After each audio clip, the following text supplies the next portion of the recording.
Gavin. Yeah. Give me the best defensive player not named Micah Parsons. Ooh, best defensive player not named Micah Parsons. That would go to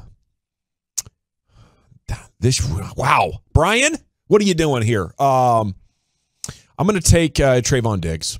Okay, definitely. Yeah, real quick, any thought? I like what you're saying. Any thought why you picked him?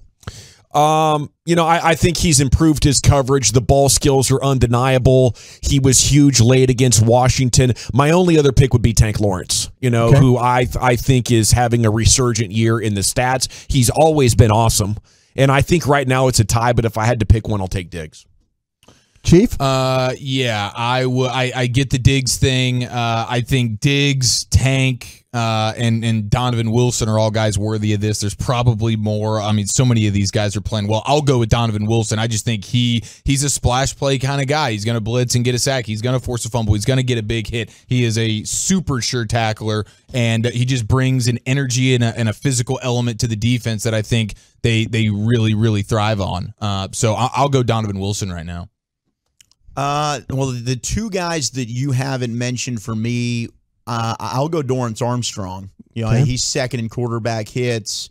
He's certainly made an impact. But the guy that's really coming on strong for me is Osa Odighizuwa in the middle. I think Osa Odighizuwa is getting a little bit underappreciated right now. I think he is starting to have kind of that breakout season that we projected for him. Yeah, I lean with Diggs and I lead with Tank. And I think with Tank, when you watch him play the run, you watch him as the pass rusher. He's just been, they ran a screen when you get the all-22. They could run a screen that goes for like 12 yards, and he runs basically like 15 yards to go make the tackle kind of a thing. So, But the fact that we threw out 5 names, that's pretty exciting. No, all are worthy. Like, I love Osa, absolutely. General's right. Diggs is getting better. He really is getting better. I love what Diggs is doing. And I did want to note that with the names that connote food, and I would love to just keep this going until 7 o'clock. We've gotten some really good texts. I think the leaders in the clubhouse right now, Darryl Strawberry, Cornbread Maxwell, and Kool-Aid McKinstry, the Alabama player. Oh, okay. That's actually, that's his legit first name. So just to name a few, but please keep them coming, 877-881-1053.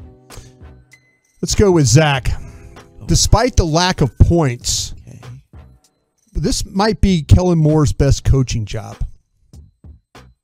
So far, yes. So far, I would say yes. This is. When you're thrust into a position where you lose your starting quarterback and the talent is considerably less around the quarterback than you've had to work with in recent years, and that was a big question mark. Plus, the offensive line, hell.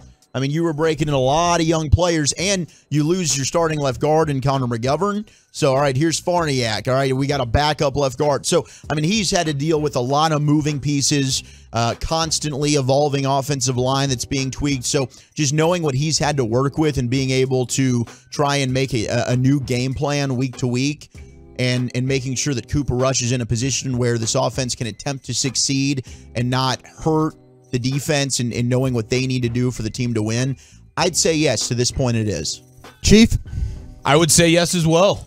Kellen Moore's actually, much like you see with McCarthy, like they're actually having to coach. They're actually having to, instead of just saying, hey, Dak, you can go out there and run the show, and we're gonna throw it around, and I'm not gonna bring much in the way of nuance to to the offense schematically. Now Kellen Moore is having to actually go, okay, we gotta change some things right now. We don't have the talent that we can just lean on, and now we're having to mix in different ways that we run the ball, like the way schematically that they're running the ball right now, and different elements that they're bringing in, and some of these motions. And I think he's doing a really, really nice job. 254 says, love this show. Keep up the good work. Thank you, 254. I told you there's a bunch of good guys over here on the truckwreck.com fan text. Now, to answer your question, Brian, I don't think so.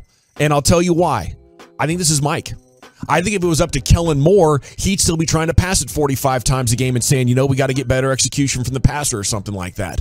I think this is Mike McCarthy explaining to the youngster, and the youngster's learning right now. There you go. Now, there have been a couple of moments where I think he's gone for the throat, and I love that. There's been some really cool moments from Kellen Moore, but overall, I give more of the credit to Mike. I like that. How about this one, Chief, for you? Yes, sir.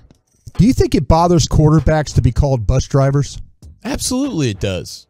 I think for sure. Do you think it bothers Dak Yeah, I think especially a guy who's been paid and has been like handed the franchise of like, you're one of these guys. So now you're starting to feel like you're one of the upper echelon dudes. You're top 10 or maybe you're top 5, or like the competitive spirit in all these dudes. Like, you don't want to be the guy that's just known as being the bus driver. Absolutely not. I think there's some ego involved there. And I think in any line of work, whatever the quote unquote bus driver line is for any job, I think most people would be like, well, go bleep yourself. Yeah. You have no idea what I have to do on a daily basis. Makes you think of Brady saying that warrior spirit about me, during his, what was that Facebook doc where he's like mouth kissing his kids and all that weird stuff he was doing. But yeah, I'll never forget that. That's gotta just absolutely crush Dak to hear the bus driver.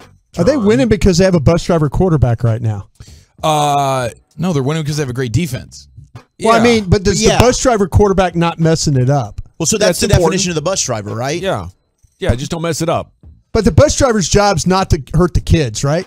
That's if you're really a bus driver, that's your job. It's the most important thing on the team. It's pretty important to get 30 kids home safe. Exactly. Right. Lose a kid. It shouldn't be, but there's some bullying going on the bus, and there's a little graffiti, and the seats are all torn up, and showing your rear to the people outside a little bit. You're doing a couple of things, but every day I know my kid's getting home safely. Yes. And I don't want to lose a kid, and he's not turning the ball over. It could have gone either way as that term bus driver was forming, but it's turned into more of a negative. I know. That's what I'm saying. Yeah. I think your guys winning because maybe Dak needs to be a better bus driver. A little bit more bus driving than what we saw the last couple of years, yes. But as Jerry said this morning, when it's time to make big plays, you need to step up and be able to put the team on your shoulders. So far, when they've asked Cooper Rush to do it, he has. Yeah. In every game, there's been a moment where, well, I guess not in this last one. It was more Tony Pollard, wasn't it? Yeah. Like, did Cooper make any game-winning plays this last time? That big pass to Gallup on third and whatever. There you go. That was nice. Yeah.